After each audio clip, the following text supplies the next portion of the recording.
অনেক ভারী ভারী বক্তব্য, অনেক ভারী ভারী মানুষ যেহেতু আছেন, অনেক সময় লেগে যাবে। অত সময় আমি নিচ্ছি না, শুধু বলবো মঞ্চে যারা বসে রয়েছেন, আমার শ্রদ্ধেয় শিমুল বিশ্বাস চাচা, হাবিব চাচা, সেলিম চাচা, মাসুদ ভাই সহ আমাদের ডিসি মহোদয়, এসপি মহোদয় সহ আরো যারা পানি উন্নয়ন বোর্ডের কর্মকর্তা, সামনে উপবিষ্ট আমার বিএনপির বিভিন্ন পর্যায়ের যুবদল, ছাত্রদল, স্বেচ্ছাসেবক দল, মহিলা দলের পাবনার জেলার নেতৃবৃন্দ যারা আছেন প্রত্যেকে, এবং আমাদের যারা বিএনপি মারা মানুষ সমর্থক আছেন সকলকে আসসালামু আলাইকুম। আমি বক্তব্য খুব বেশি দীর্ঘায়িত করব না, অনেক বক্তব্য হয়েছে, অত্যন্ত চমৎকার বক্তব্য হয়েছে। পাবনার সকলে যে এত ভালো বক্তব্য দেন এটা আমি জানতাম না। কার বক্তব্য রেখে কার বক্তব্য শুনবো সেটাই আমি চিন্তা করছিলাম। ভীষণ সুন্দর শব্দচয়ন, কণ্ঠস্বর, বাচনভঙ্গি, ডেলিভারি সবকিছু মিলিয়ে মনে হচ্ছে যে এখানে বসে কিছুক্ষণ বক্তব্য শুনলে আরো ভালো বক্তব্য শিখতে পারবো। আমি বাবার কাছ থেকে শেখার সুযোগটুকু আমার হয়নি। তিনি অত্যন্ত ভালো একজন বক্তা ছিলেন, হি ওয়াজ আ ভেরি গুড অরেটর, এবং তার বক্তব্যের সুনাম, তার বক্তব্যের কথা যেখানে যাই সেখানে শুনতে পাই। আপনারা সকলে আমার বাবা মরহুম ফজলুর রহমান পটল, আপনাদের সন্তান, আপনাদের পাবনার সন্তান, তার জন্য দোয়া করবেন, আল্লাহ তাআলা যেন তাকে জান্নাতুল ফেরদৌস নসিব করেন। তার বেড়ে ওঠাই পাবনাতেই।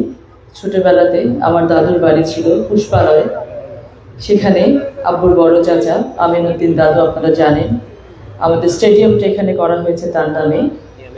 মুক্তিযুদ্ধের অনেক বড় তিনি সৈনিক ছিলেন। এই পাবনার সাথে অনেক গভীর সম্পর্ক আমাদের। ছোটবেলায় বহুবার এসেছি, কিন্তু সময়ের পরিক্রমায় আস্তে আস্তে একটু আশাটা কমে গেছে। সময় কঠিন হলো, সময় আবার দেখেন নিয়ে এসছে আমাকে পাবনাতে, এবং সন্তান হিসেবেই নিয়ে এসেছে। আমি কৃতজ্ঞতা প্রকাশ করছি আমাদের প্রধানমন্ত্রী তারেক রহমানের কাছে, যিনি আমাকে এই সুযোগটি করে দিয়েছেন যে পাবনার মাটিতে এসে আমার বাবার স্মৃতির সাথে আবার নিজেকে সম্পৃক্ত করতে, এবং বাবার যারা খুব কাছের মানুষ ছিলেন তাদের সাথে একই মঞ্চে বসে কথা বলার, বক্তব্য দেওয়ার, বা কোনো একটি অনুষ্ঠানকে একসাথে সফল করার যে সুযোগ তিনি আমাকে করে দিয়েছেন, সেটার জন্য আমি আন্তরিকভাবে ধন্যবাদ জানাতে চাই আমাদের গণপ্রজাতন্ত্রী বাংলাদেশ সরকারের মাননীয় প্রধানমন্ত্রী জনাব তারেক রহমানকে। সেই সাথে আন্তরিকভাবে ধন্যবাদ ও কৃতজ্ঞতা জানাতে চাই আজকের এই খাল খনন কর্মসূচি যারা আয়োজক রয়েছেন, প্রত্যেককে আমার প্রাণঢালা অভিনন্দন, কৃতজ্ঞতা। আপনারা জানেন যে আমরা দেশ পরিচালনার দায়িত্ব পেয়েছি দেশে খুব ক্রান্তি লগ্নে। বলতে পারেন যে আমরা সকলে কৃতজ্ঞতা প্রকাশ করে সৃষ্টিকর্তার কাছে যে আল্লাহ তাআলা আমাদেরকে সেই যোগ্যতা আমাদের আছে, এবং সেভাবে যোগ্য মনে করেছেন জন্যই হয়তো আমাদেরকে দেশ পরিচালনার দায়িত্ব আমাদের কাঁধে তুলে দিয়েছেন। আল্লাহ তাআলা নিশ্চিত হয়েছেন যে আমরাই পারবো এই দেশের একটি পজিটিভ পরিবর্তন ঘটাতে, উন্নয়ন ঘটাতে, যেটা কোনো স্ট্রাকচারাল ডেভেলপমেন্টের মধ্যেই সীমাবদ্ধ থাকবে না। বাংলাদেশের আপামর জনগণের, জনসাধারণের জীবন মানের উন্নয়ন হবে। একটি দীর্ঘ পথ আমরা পাড়ি দিয়ে এসেছি। প্রতিদিন প্রতি রাত আমরা চিন্তা করেছি যে কিভাবে মানুষের জীবন মানের উন্নয়ন করা যায়। প্রতিদিন প্রতি রাত আমরা চিন্তা করেছি কি করে নিজেদের মানুষজনকে মাফিয়াতন্ত্র, ফ্যাসিবাদের হাত থেকে রক্ষা করা যায়। প্রতিদিন প্রতি রাত আমরা চিন্তা করেছি কিভাবে নিজেদেরকে বাঁচিয়ে রেখে ভবিষ্যতে দেশ গড়ার কাজে নিজেদেরকে আমরা ন্যস্ত করতে পারবো। আজকে আল্লাহ তাআলা সেই সুযোগ আমাদেরকে দিয়েছেন। বাংলাদেশের আপামর জনসাধারণ বিশাল ম্যান্ডেট দিয়ে একটি ল্যান্ডস্লাইড ভিক্টরির মাধ্যমে 2/3 মেজরিটি নিয়ে আমাদেরকে সংসদে যাওয়ার সুযোগ করে দিয়েছেন। এই পাওয়া, এই সম্মান, এই গর্ব বাংলাদেশের প্রত্যেকটি এলাকার প্রত্যেকটি জনগণের, যারা আমাদেরকে ভোট দিয়ে নির্বাচিত করেছেন তাদেরও আমি এই সম্মানের ভাগিদার তাদেরকেও করতে চাই, যারা আমাদেরকে ভোট দেননি তাদেরকে ভাগিদার করছি। আজকে আমরা চাই সকলে মিলে একটি উন্নত বাংলাদেশ গড়তে, এবং সেই উন্নত বাংলাদেশ গড়ার পেছনে যে পরিকল্পনাগুলো নিয়ে আমরা কাজ করার চেষ্টা করছি দীর্ঘ সময় ধরে, সেই পরিকল্পনাগুলো আমরা বাস্তবায়ন করা শুরু করেছি। এখানে বক্তারা, সুবক্তারা প্রত্যেকে অত্যন্ত চমৎকারভাবে বলেছেন যে সরকার গঠনের 1 মাস এখনো অতিবাহিত হয়নি, তার আগেই কিন্তু আমরা আমাদের প্রতিশ্রুতি যেগুলো আমরা মানুষের কাছে দিয়েছি, মানুষের দ্বারে দ্বারে গিয়ে ভোট চেয়েছি, মানুষের কাছে আস্থা অর্জন করতে পেরেছি, সেই প্রতিশ্রুতি কিন্তু আমরা পালন করা ইতিমধ্যে শুরু করেছি। তার সব থেকে বড় উদাহরণ হচ্ছে ফ্যামিলি কার্ড, তার সব থেকে বড় উদাহরণ হচ্ছে 10,000 টাকা করে কৃষকদের কৃষি ঋণ মকুব, তার সব থেকে বড় উদাহরণ হচ্ছে ইমাম মুয়াজ্জিনদের জন্য মাসিক বেতন ভাতার ব্যবস্থা করা সরকারিভাবে, তার একটি বড় উদাহরণ হচ্ছে আজকের এই খাল খনন কর্মসূচির উদ্বোধন। আপনারা ইতিমধ্যে জেনেছেন বাংলাদেশের 53টি ইউনিটে একই সাথে এই খাল খনন কর্মসূচি উদ্বোধন হচ্ছে। আমাদের গণপ্রজাতন্ত্রী বাংলাদেশ সরকার মাননীয় প্রধানমন্ত্রী উনি দিনাজপুরে আছেন, এখন উনি ওখান থেকে এটা খাল খনন কর্মসূচি উদ্বোধন করছেন এবং আমরা বিভিন্ন জায়গায় গিয়ে আপনাদের সাথে সম্পৃক্ত হয়ে এই খাল খনন কর্মসূচিটি সাফল্যমণ্ডিত করার জন্য কাজ শুরু করছি। এই খাল খনন কর্মসূচি, ফ্যামিলি কার্ড, কৃষি উন্নয়ন, এই শব্দগুলোর সাথে বিগত 17 বছরে না জনগণের কোনো পরিচয় ছিল, না অনেকগুলো জেনারেশন গড়ে উঠেছে। আমরা যাদেরকে জেন জি বলি, নতুন প্রজন্ম, নিউ জেনারেশন, তাদেরও কিন্তু এই সব শব্দগুলোর সাথে, বাক্যগুলোর সাথে কোনো পরিচয় হয়নি।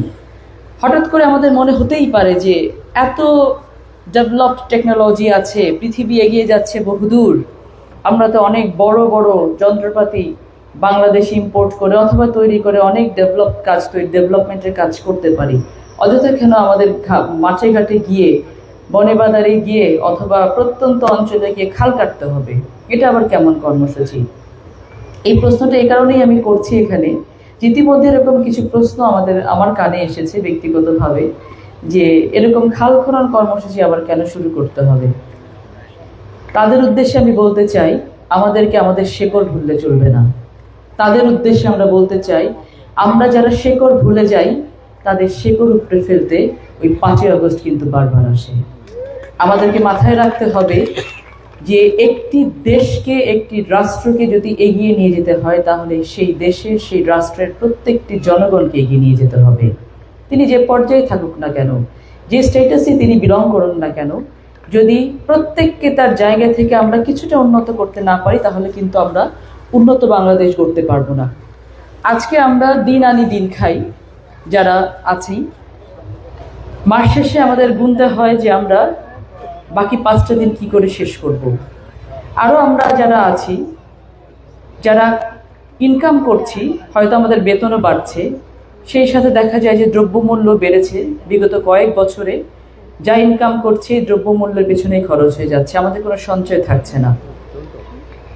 এই একটি রমজান গেল, আজকে 25 রমজান, 24 রমজান, 26 রমজান, আজকে কোথাও কোনো আওয়াজ নেই, দ্রব্যমূল্যের ঊর্ধ্বগতি নেই, সকল কিছু মানুষের ক্রয় সীমার মধ্যে রয়েছে। আমরা কিন্তু সরকারের দায়িত্ব গ্রহণ করেছি 1 মাসও হয়নি। দেশের অর্থনীতিতে আমরা এমন কোনো কিছু অবদান রাখতে পারিনি যে দেশের অর্থনীতি অনেক চাঙা হয়ে গেছে জন্য আমরা দ্রব্যমূল্যকে মানুষের হাতের নাগালে নিয়ে আসতে পেরেছি। শুধুমাত্র আমাদের সদিচ্ছাটাই কিন্তু অত্যন্ত গুরুত্বপূর্ণ একটি ভূমিকা পালন করে যে কোনো সেক্টরের উন্নয়নের জন্য। আমরা চেয়েছি বললেই ফ্যামিলি কার্ডের মতো অত্যন্ত বড়, অত্যন্ত বৃহৎ একটি প্রজেক্টকে সরকার গঠনের 1 সপ্তাহের মাথায় হাতে নিতে পেরেছি। আমরা চেয়েছি বলেই প্রথম ক্যাবিনেট মিটিংয়েই যেই প্রস্তাবটা পাশ হয়েছে সেটা হচ্ছে 10,000 টাকা করে কৃষি ঋণ মওকুফের প্রস্তাব। এটা হচ্ছে সদিচ্ছা এবং মানুষের উন্নয়ন করার যে ইচ্ছাটা, সেটার বহিঃপ্রকাশ। আমরা বর্তমান সরকার মানুষের জীবনমানের উন্নয়নের জন্য কাজ করতে চাই। আপনারা যারা আমাদের সাথে এই উন্নয়নের কাজে শরিক হতে চান, আপনাদের প্রত্যেককে আমরা আহ্বান জানাতে চাই। আর যারা মনে করেন যে উন্নয়নের কাজে শরিক হবেন না, আপনাদেরকে আরও আহ্বান জানাতে চাই, আপনারা বসে বসে দেখুন, উন্নয়ন আমরা করে ছাড়বো ইনশাআল্লাহ। বাংলাদেশের মাটিতে বাংলাদেশের প্রতিটি জনগণ, একটি রাষ্ট্রের সাথে তার জনগণের যে কন্ট্রাক্টটি হয়, একটি সিভিল কন্ট্রাক্ট হয়, রাষ্ট্র তার জনগণকে সকল ধরনের অধিকার দিতে বাধ্য থাকে। আমরা বর্তমান সরকারে যারা আমরা আছি, আমরা নাগরিকের প্রত্যেকটি অধিকার নিশ্চিত করব ইনশাআল্লাহ। হয়তো কিছুটা সময় আমাদের লাগবে, কারণ আমি আগেও বলেছি যে আমরা অত্যন্ত ভঙ্গুর একটি অর্থনৈতিক পরিস্থিতিতে দেশের দায়িত্ব গ্রহণ করেছি। আমরা যে পরিকল্পনাগুলো গ্রহণ করেছি, যেগুলো বাস্তবায়ন করার জন্য আমরা মাঠে নেমেছি, এই পরিকল্পনাগুলো আমরা বহু আগে থেকে চিন্তা করে এসেছি যে যদি আমরা কখনো জনগণের ম্যান্ডেট নিয়ে সরকার গঠন করতে পারি, তাহলে আমরা কোন কোন কাজগুলো হাতে নিলে অনতি বিলম্বে আমরা দেশের জনগণের ভাগ্যের উন্নয়ন ঘটাতে পারি, এবং সেই কাজগুলো নিয়ে কিন্তু আমরা এখন এগিয়ে যাচ্ছি। আপনারা আমাদের সকলকে সহযোগিতা করবেন, সরকারকে সহযোগিতা করবেন, কারণ সরকারের সাফল্য কিন্তু নির্ভর করে সকলের উপরে। সরকারের সাফল্য নির্ভর করে সরকারের প্রত্যেকটি স্টেক যখন ভালো মতো কাজ করতে পারে তার উপরে। যেহেতু দেশ 17-18 বছর ধরে বিভিন্ন ক্রাইসিস অতিক্রম করে এসছে, আমাদেরকে প্রত্যেকটি ক্রাইসিস মোকাবেলা করে তারপরে সামনে এগোতে হবে। আমি পুরো বাংলাদেশের সকল পর্যায়ে জনগণের কাছে সেই সহযোগিতা চাই, যেন আমাদের সরকার সেই ক্রাইসিসটা মোকাবেলা করে সামনের দিকে এগিয়ে যেতে পারে। আসি এখন ফ্যামিলি কার্ডের বিষয়ে, পাবনার বিষয়ে। বলেছি পাবনার সাথে আমার আত্মিক সম্পর্ক। পাবনার মাটির গন্ধ, লালপুরের মাটির গন্ধ একই গন্ধ। বৃষ্টি হলে মাটিতে যে প্রথম বৃষ্টির স্মেলটা আসে, যে গন্ধটা আসে, এই গন্ধটা লালপুরের মাটিতে, বাগাতিপাড়ার মাটিতে যেমন হয়, পাবনার মাটিতেও সেরকমই হয় আমি বলে বিশ্বাস করি। আমি সন্তান হিসেবে আজকে পাবনার এই মাটিতে দাঁড়িয়ে কথা দিয়ে যেতে চাই যে উন্নয়নের যে জোয়ার সারা বাংলাদেশে লাগবে বলে আমরা প্রতিজ্ঞাবদ্ধ হয়েছি। লালপুরের পরে, নাটোরের পরে ইনশাআল্লাহ সেটাতে পাবনাতে লাগবে ইনশাআল্লাহ। ফ্যামিলি কার্ডের বিষয়ে যে 14টি ইউনিটে আমরা ইনিশিয়ালি কাজ শুরু করেছিলাম, আপনারা জানেন যে এটা পাইলটিং প্রজেক্ট, এবং প্রত্যেকটা প্রজেক্ট আমরা পাইলট বেসিসেই করার চেষ্টা করছি। কারণ সবসময় দেখা যায় যে এই প্রজেক্টগুলো ম্যাক্সিমাম সময় মুখ থুবড়ে পড়ে যায় এক্সিকিউশন লেভেলে গিয়ে। আমরা যদি প্ল্যানিংগুলোকে ঠিক মতো এক্সিকিউট করতে না পারি, তখন কিন্তু এটা প্রজেক্টগুলো সাফল্যমণ্ডিত হয় না, সফলতার মুখ দেখে না। আমরা পাইলটিংটা স্টার্ট করেছি এইভাবে যে আমরা দেখব যেই প্রসেসে আমরা ফ্যামিলি কার্ডগুলো দেওয়ার চেষ্টা করছি, যেই প্রসেসে যাদের কাছে আমরা ফ্যামিলি কার্ডকে first beneficiary, second beneficiary, third beneficiary হিসেবে আমরা সিগনিফিকেন্টলি আইডেন্টিফাই করার চেষ্টা করছি, তার মানে হচ্ছে সবার আগে আমরা হতদরিদ্র, তারপরে দরিদ্র, তারপর নিম্নবিত্ত, তারপরে মধ্যবিত্ত, তারপরে উচ্চবিত্ত, এইভাবে ক্যাটেগরাইজ করে কিন্তু আমরা ফ্যামিলি কার্ড পৌঁছানোর চেষ্টা করছি। আমরা এই পাইলটিংয়ের মাধ্যমে খুঁজে নিতে চাচ্ছি যে আমাদের এই 5টি সেক্টরকে গ্র্যাজুয়ালি এই ফ্যামিলি কার্ড পৌঁছে দেওয়ার জন্য আমাদের প্রক্রিয়াটা ঠিক আছে কিনা। এই 14টি ইউনিটের 10 তারিখে যখন আমরা ফ্যামিলি কার্ডের উদ্বোধন করলাম, এরপরে আমরা বিভিন্ন জায়গা থেকে বিভিন্ন কমপ্লেইন পেয়েছি। যাদের পাওয়ার কথা হতদরিদ্র তারা পাননি, অথচ হয়তো মধ্যবিত্ত পর্যায়ে কেউ কার্ডটি পেয়ে গেছেন। আমরা বলেছি এটি একটি সার্বজনীন কার্ড, সার্বজনীন প্রজেক্ট, সকলেই ক্রমান্বয়ে এটি পাবেন, কিন্তু শুরুতে হতদরিদ্রের পাওয়ার কথা।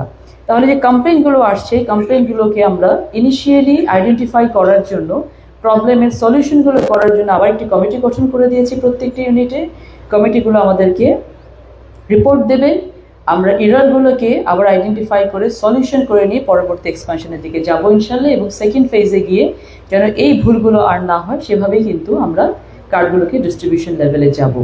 এখানে যারা মধ্যম জায়গায় কাজ করছেন, তার মানে ফ্যামিলি কার্ডের ইনফরমেশন কালেকশন থেকে শুরু করে টাকা পাওয়া পর্যন্ত যেই কমিটিগুলো কাজ করছেন, তাদেরকে আমি আরেকটু আন্তরিক হওয়ার জন্য অনুরোধ জানাবো। কারণ এই কাজগুলো যেন কোনো ধরনের ম্যানিপুলেশনের শিকার না হয়, কোনো ধরনের স্বজনপ্রীতির মধ্যে না পারে, এবং শুধুমাত্র যারা এটা পাওয়ার যোগ্য তারাই পান, সেই কাজটি সার্থকভাবে করার জন্য কিন্তু আমরা সকল ধরনের দলীয় ছোঁয়ার বাইরে রেখেছি এই প্রজেক্টটিকে, কোনো ধরনের পলিটিসাইজেশনের বাইরে রেখেছি এই প্রজেক্টটিকে। কিন্তু তারপরেও যদি এটাতে কোনো অনিয়ম হয়, তাহলে কিন্তু দায় দায়িত্ব এটা আপনাদের উপরে বর্তাবে, এবং সেই মোতাবেক কিন্তু সরকার এটার ব্যবস্থা গ্রহণ করবে। এই জন্য যে 14টি ইউনিটের প্রজেক্টগুলোকে কাজ করা হয়েছে, আমরা চাইবো আপনারা ঠিকমতো আমাদেরকে এই প্রজেক্টে যে প্রোজ অ্যান্ড কনস, সুবিধা অসুবিধা আছে, এগুলো আমাদেরকে জানাবেন। সেই মোতাবেক আমরা পরবর্তীতে এক্সপানশনের দিকে যাব। পাবনাতে তো ফ্যামিলি কার্ড শুরু করব বলেই দিয়েছি। আরেকটি কথা আমি বলতে চাই, আমাদের রাজনীতিতে পরিবর্তন দরকার। এই পরিবর্তনটা আমাদের মাননীয় প্রধানমন্ত্রী তার একার পক্ষে আনা সম্ভব না। আপনারা এবার দেখেছেন যে প্রত্যেকটি আসনে নির্বাচনে মনোনয়ন দেওয়ার সময় ক্যাবিনেটে কারা থাকবেন, এই বিষয়গুলো নির্বাচন করার সময় কিন্তু অত্যন্ত গুরুত্বের সাথে সুতীক্ষ্ণভাবে কিন্তু এই কাজগুলো করা হয়েছে। আমরা সামনের যে সাংগঠনিক কর্মকাণ্ডগুলো পরিচালিত করব, বাংলাদেশ জাতীয়তাবাদী দল যে জনগণের দল, বাংলাদেশ জাতীয়তাবাদী দল যে জনগণের ভালোর জন্য, উন্নয়নের জন্য কাজ করে, সেটা ঠিক করার জন্য কিন্তু আমাদেরকে সাংগঠনিকভাবে অনেক বেশি শক্তিশালী হতে হবে। আমি আজকে পাবনা জেলার এখানে যারা বসে আছেন, আমি বলবো যে পাবনা জেলার আপনারা হচ্ছেন মা বাবা, আমি বলবো পাবনা জেলার আপনারা হচ্ছেন অভিভাবক।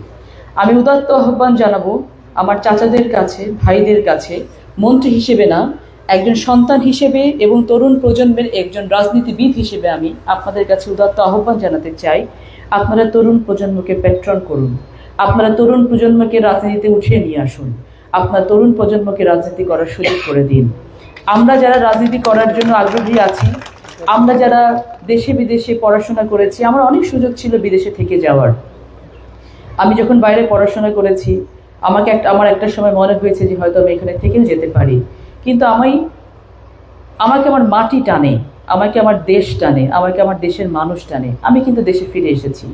এমন বহু যুবক যুবতী আছেন, এমন বহু তরুণ তরুণী আছেন যারা বাংলাদেশের রাজনীতিতে ইনভলভ হতে চান, যারা শিক্ষিত, যারা ভদ্র, যারা বাংলাদেশে একটি পজিটিভ চেঞ্জের ক্ষেত্রে কিন্তু অনেক বড় ভূমিকা রাখতে পারেন। আমি আপনাদেরকে আহ্বান জানাবো, আপনারা যারা অভিভাবক আছেন, আপনাদের পরে কারা জায়গা করে নেবেন, এদেরকে আপনারা তৈরি করে দিয়ে যান। তাহলে কিন্তু রাজনীতি আর অসৎ মানুষের হাতে যাবে না, রাজনীতি আর দুর্নীতিগ্রস্ত মানুষের হাতে যাবে না। আপনারা আমাদের অভিভাবক হিসেবে, আমি আপনাদের সন্তান হিসেবে আপনাদের কাছেই আমি এটা অনুরোধটা রাখতে চাই, দাবিটা রাখতে চাই। কারণ আপনারা যখন না থাকেন তখন আমাদের অবস্থা কি হয়? মরহুম ফজলুর রহমান পটল চলে যাওয়ার পরে তার সন্তান ফারজানা শারমিন পুতুল এটা হাড়ে হাড়ে টের পেয়েছি আমি। যদি আজকে আপনাদের মতো অভিভাবকরা থাকেন, তাহলে কিন্তু রাজনীতিতে আরো অনেক ভালো রাজনীতিবিদ তৈরি হতে পারবে। দেশটা তো থাকবে, জনগণ তো থাকবে, প্রতিষ্ঠানগুলো থাকবে। বিগত সরকার কিন্তু সিস্টেমেটিক্যালি, অত্যন্ত সুপরিকল্পিতভাবে এই প্রত্যেকটি প্রতিষ্ঠানকে ধ্বংস করেছে। আমরা যদি প্রতিষ্ঠানগুলোকে গড়তে চাই, আমাদের কিন্তু সিস্টেমেটিক্যালি এই প্রতিষ্ঠানগুলোকে গড়তে হবে এবং ভালো মানুষ দিয়ে প্রতিষ্ঠানগুলোকে ধরতে হবে। যদি আবার একইভাবে আমরা দুর্নীতিগ্রস্ত মানুষদের হাতে সিস্টেমগুলোকে তুলে দেই, তাহলে কিন্তু সিস্টেমের কোনো পরিবর্তন হবে না এবং আমরা যে এজেন্ডাগুলো নিয়ে মানুষের কাছে গেছি, সেগুলো কোনো কিছু আমরা ফুলফিল করতে পারবো না। আসুন আমরা সকলে মিলে, নবীন প্রবীণ তরুণ সকল প্রজন্ম মিলে এই বাংলাদেশকে গড়ার শপথ নেই। বাংলাদেশকে নতুন করে, নতুন প্রজন্মদেরকে নিয়ে একটি উন্নত বাংলাদেশ, যা আমাদের ভবিষ্যৎ প্রজন্মকে অনেক সুসংগঠিত করবে এবং আমাদের ভবিষ্যৎ প্রজন্মের জন্য একটি বাসযোগ্য চমৎকার বাংলাদেশ তৈরি করবে, সেই বাংলাদেশের পথে এগিয়ে যাই। সকলে ভালো থাকবেন, সুস্থ থাকবেন, আমাদের জন্য করবেন, আমরা যেন